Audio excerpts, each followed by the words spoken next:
जिस दिन ट्रंप ने पहली बार इंडिया के ऊपर 25% टैरिफ लगाने का थ्रेट दिया था, मैंने आपको उसी दिन बताया था कि why I am not bearish. I explain you the reasons कि क्यों, किस टाइप के एक्सपोर्ट हम करते हैं और उसका इंपैक्ट इंडियन इकोनॉमी में क्या हो सकता है, and why I am not bearish.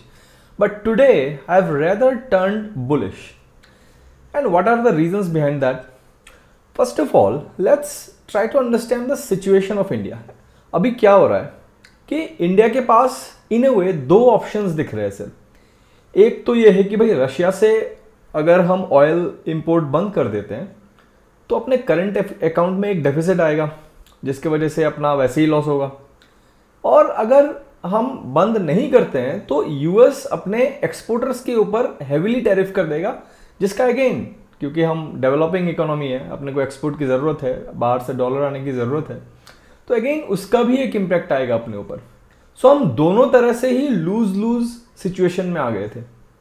और कल ट्रंप ने अपने ऊपर वो 25% टैरिफ लगा दिया और एडिशनल 25% के बारे में भी बात करना स्टार्ट कर दिया। नाउ उसके बाद एक इंटरेस्टिंग चीज क्या दिखा मुझे कि यार ब्रेंट क्रूड तो वहीं का वही है। See, India is a huge importer, और इंडिया अगर रशिया से इंपोर्ट नहीं करता है तो मतलब कहीं और से इंपोर्ट करेगा, सो oil price will shoot up, because इतना तो कैपेसिटी नहीं है ऑयल की दुनिया में। रशिया के जो जितना हम रशिया से इंपोर्ट करते हैं उसके भरपाई कहां से करेंगे, राइट? तो शॉर्टेज हो जाएगा। Brent should have gone up sharply, but Brent didn't went up.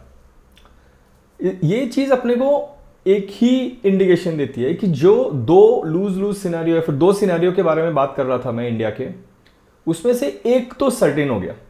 ये तो पक्का है कि भाई इंडिया रशिया से ट्रेड करना बंद नहीं ही करेगा, रशिया से ऑयल इंपोर्ट अपना बंद नहीं हो रहा। This is really the thing that the Brent crude is saying us. Now अगर ये नहीं होता है तो अपने पास दूसरा क्या था कि भाई फिर ट्रंप का टैरिफ लगेगा और अपने ऊपर पता नहीं सारे एक्सपोर्टर्स डूब जाएंगे या जो भी है। बट द थिंग इज, आज जब सुबह इंडियन मार्केट खुला तो एक्सपोर्टर्स नीचे नहीं गए इतने। Even there are so many exporters who were positive today. See, even the 50%, the concept of 50% was new information. Then also they didn't go up. Then also they didn't go down. Right? So now this says another thing, कि mostly market have priced in all these uncertainties.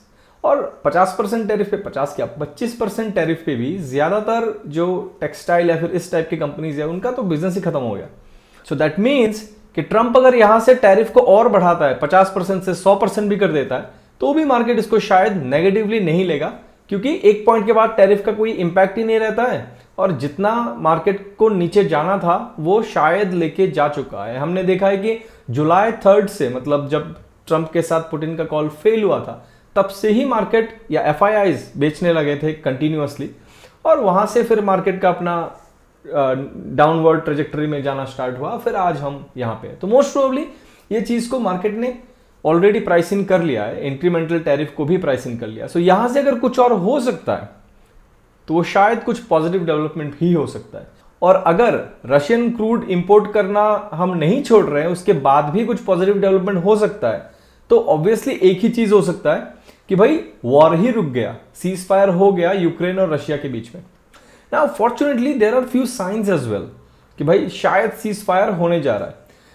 One of my friend who follow geopolitics very well, he actually gave me this idea कि यार यहाँ पे अभी scope defined हो गया cease fire के लिए। इफ वी नोटिस, पुतिन ने भी बता दिया कि भाई मुझे एग्जैक्टली क्या चाहिए। मुझे चाहिए कि यूक्रेन नाटो नहीं ज्वाइन करेगा और कुछ एरियाज जो मैंने कैप्चर कर लिया वो मेरे पास ही रहेगा। और वहीं यूक्रेन ने भी अपना स्कोप डिफाइन कर लिया कि भाई हमें चाहिए कि तुम क्रीमिया दे दो और फिर सीज फायर हो जाएगा, बाकी तो एक्स्ट्रा कुछ हम देंगे ही नहीं। सो एटलीस्ट स्कोप डिफाइन हो गया है, और यही स्टार्टिंग पॉइंट होता है नेगोशिएशन का और इवेंचुअली सीज फायर का।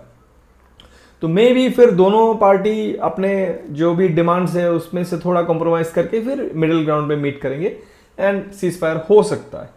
और आज ही के दिन अजीत डोभाल और यूएस का कोई एक एनवॉय, वो दोनों रशिया गए थे और पुतिन से मिले।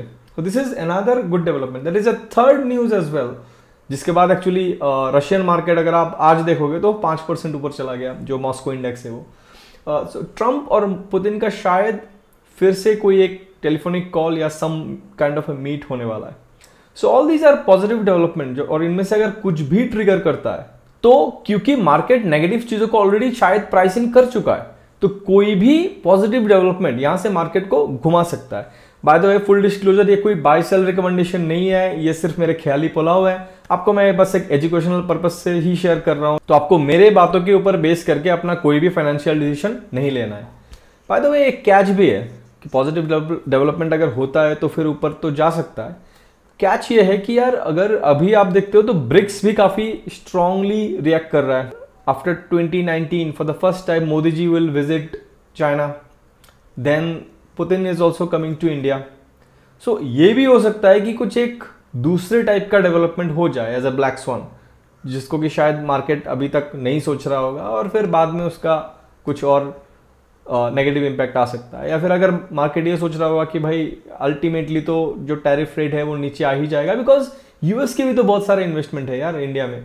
इतने सारे अपने जो ऑटो एंसिलरी कंपनीज है, कितने सारे कंपनीज का जॉइंट वेंचर है उनके साथ। एप्पल ने इतना इन्वेस्ट किया है, काफ़ी सारे यूएस के कंपनीज है जो इंडिया में मैक्रोन ने इन्वेस्ट किया है, तो काफ़ी सारे इंडिया में इन्वेस्ट करने वाले यूएस के कंपनीज हैं, तो उनके इन्वेस्टमेंट का क्या होगा, राइट। सो मोस्टली मार्केट भी सोच रहा होगा यार इतना ज़्यादा टैरिफ तो नहीं लगने वाला है, इवेंचुअली टैरिफ के लेवल नीचे आ ही जाएंगे, may be a few more months, unless फिर से कोई नया ब्लैक स्वान इवेंट आ जाता है जिसको कि मार्केट ने फैक्टर इन नहीं करके रखा हुआ होगा। ब्लैक स्वान इवेंट तो कभी भी आ सकते हैं, एकदम ही रैंडम ब्लैक स्वान इवेंट्स, लेकिन अपने को अगर इन्वेस्ट करना है तो इतना रिस्क तो लेना ही पड़ता है। जब अपने को लगता है कि यार काफ़ी सारी चीज़ें फैक्टर इन हो चुके हैं एंड मार्केट यहाँ से नीचे जाने को तैयार नहीं है नेगेटिव न्यूज़ आने के बाद भी, एट दैट पॉइंट अगर कोई भी ज़्यादा पॉजिटिव न्यूज़ आता है, छोटा से छोटा पॉजिटिव न्यूज़ भी अगर आता है, तब भी मार्केट यहाँ से रिकवरी की कोशिश करती है। हाँ, बट हो सकता है कि फिर नया ब्लैक स्वान इवेंट आ जाए और फिर से मार्केट नीचे जाने लग गए। जैसे कि मैंने फरवरी में ये वाला वीडियो बनाया था जब मार्केट पूरा नीचे जा रहा था, फिर आई मेक ए वीडियो कि व्हाई आई टर्न बुलिश, और वहां से ऑल्दो वो करीब करीब सही जोन में ही था, लेकिन उसके बाद फिर रेसिप्रोकल टैरिफ का इशू आया जिसकी वजह से एक और नया ब्लिप आ गया। अब वो तो कोई गेस नहीं कर सकता है, एक्चुअली कोई भी बॉटम नहीं गेस कर सकता है। What I try to do is कि वैल्यूएशन के हिसाब से जो करंट एनवायरनमेंट है वो उन दोनों में कितना ज़्यादा डिफरेंस है या नहीं है। अगर मुझे लगता है कि करंट एनवायरनमेंट पे नॉन स्कोप के हिसाब से वैल्यूएशन करीब करीब सेम जगह पे है, दोनों सेम जगह पे, तो I prefer to turn bullish. That was it for today's video. Thank you for watching. मिलते हैं नेक्स्ट वीडियो में।